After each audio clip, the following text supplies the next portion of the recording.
It sounds like a simple thing to say, but when I'm president, we're actually going to appoint people who are pro-labor to positions that have to supervise wages and hours and working conditions and organizing.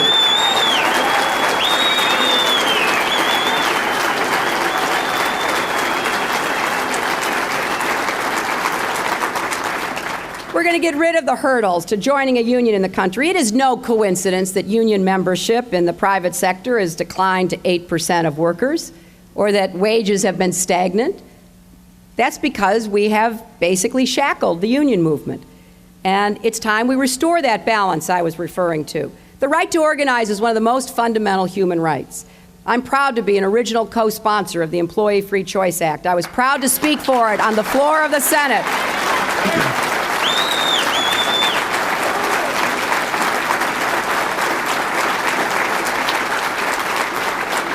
And I'm not going to back down until we finally pass it. We got a majority, but we didn't get what we needed because of the filibuster. And so we're going to keep working on it. And I'm looking forward to signing it as president. And we'll finally have righted the balance once again. Now, second, we are going to revitalize our manufacturing base. We're going to start creating good manufacturing jobs for our workers. Our economy in the last 6.5 years has lost more than 3 million manufacturing jobs. Here in Ohio, 1 out of every 5 has disappeared. Now, look, some of this is because of the way the world is different. So we have to look at the reality we face and be smart about how we're going to rebuild our manufacturing base. But I'm frustrated by the silence from this administration. You know, all of the problems about manufacturing and all that we need to do, you never get asked about it in a debate. You know, that's not on the top of anybody's list. And I have a lot of people around our country who say, you know, Hillary, it's just not going to come back. Manufacturing is over. And I say, look, I don't think we can be a great nation without manufacturing base. If we don't keep making things, we're not going to sustain our economic standard of living and our quality of life. Now, we may not be able to make the same things we made 100 years ago or 50 years ago or even 30 years ago. So we've got to be smart about that. But I know that American workers can be on the cutting edge of the high-tech products if we have a policy that supports that. I have started the Manufacturing Caucus in the Senate to raise awareness of the importance of manufacturing. I founded a nonprofit organization in New York called New Jobs for New York that connects capital and investment from New York City with the upstate economy, trying to get more money into the upstate economy, which many of you know has, not been as vibrant as we need it to be. I've been a strong supporter of the Manufacturing Extension Program, which has helped factories across America adopt and implement new technologies to be competitive.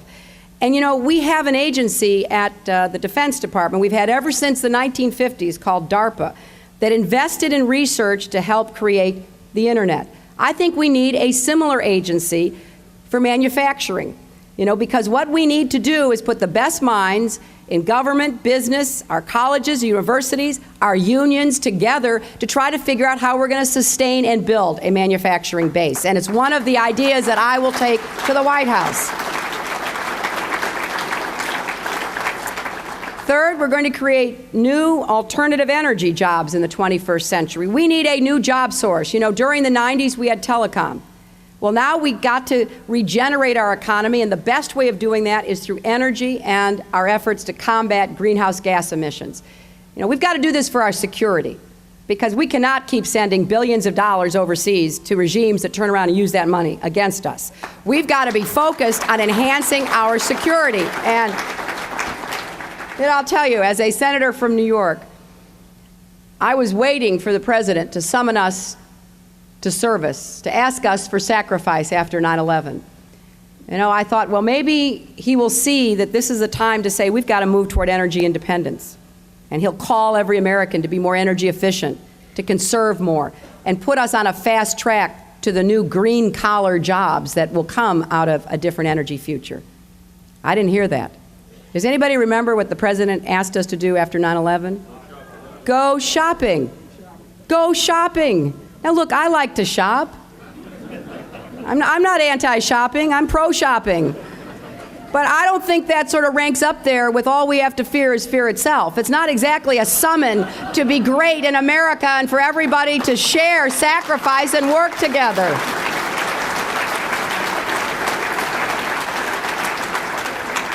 So I've proposed creating a strategic energy fund, funded with $50 billion to invest in clean, alternative energy technologies and get them to market quickly. These are jobs that can't be outsourced.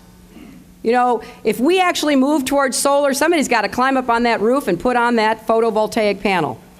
Germany is using solar to supply about 40% of its residential electricity because the government actually saw it as an opportunity and began to invest in it and change the laws and regulations. Well, last time I looked, Germany was not a tropical climate. And we could have a solar, wind, geothermal, biofuel, hydrogen, the whole 9 yards. And I want to put this $50 billion to work, and I'll tell you how I'll pay for it. We're going to take the tax subsidies away from the oil companies, and we're going to have a windfall profits tax for them to invest in a new energy future.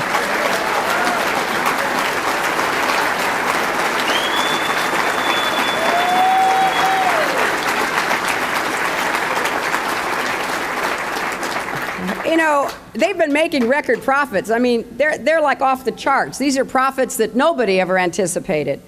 And we got to make sure they pay their fair share of taxes and royalties. And I want to give them a choice.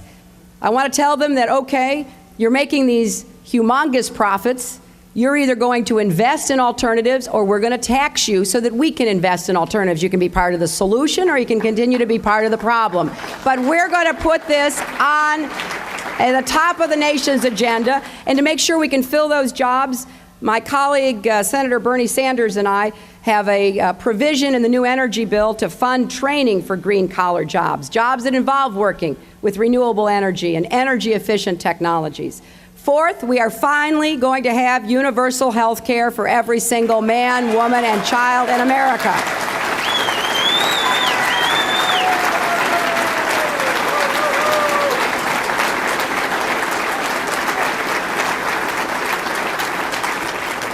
Now, I understand how hard this is, but I believe that we were right to try. I mean, I'd rather be caught trying than just talking, and so we're going to get it done this time because people now understand that it's not just about the uninsured. You know, a lot of people were worried that all we would do is change the system so that at that time, 36, 37 million uninsured could have health insurance. Well, I think that is a moral responsibility. Nobody in America should be left out of health insurance, and it's a fact that if you are uninsured in America and you go to the hospital, you are twice as likely to die as somebody who has insurance. So morally, we've got to cover every American. But economically, we've got to make sure that the healthcare system works for everybody. So I am proposing ideas to lower costs for everybody, people with insurance, because we spend way too much money. I'll give you a quick example. You know, you can go to an ATM machine and get money, right? You can get on your computer and log on to the World Wide Web and order something from Mongolia if you decide to do that. But if you go to your doctor, they're still doing pen and paper kind of record keeping. They're still taking your history for the 12th time in your life. It makes no sense. We need to get into the modern age in the health care sector. And I have proposed and have worked on legislation so that every single individual would have their own electronic medical record. And we believe that would save about $80 billion a year. So we can lower costs, and we can improve quality, and we can cover everybody. But we can't do it unless everyone is committed. It's not the plan, it's the politics. You can have a plan, and there have been a lot of plans going back to Harry Truman. You know, actually, Franklin Roosevelt thought it was too hard to do universal health care, so he did Social Security instead. Harry Truman was going to finish the job. Lyndon Johnson got Medicare and Medicaid, thank goodness. Even Richard Nixon had a health care plan.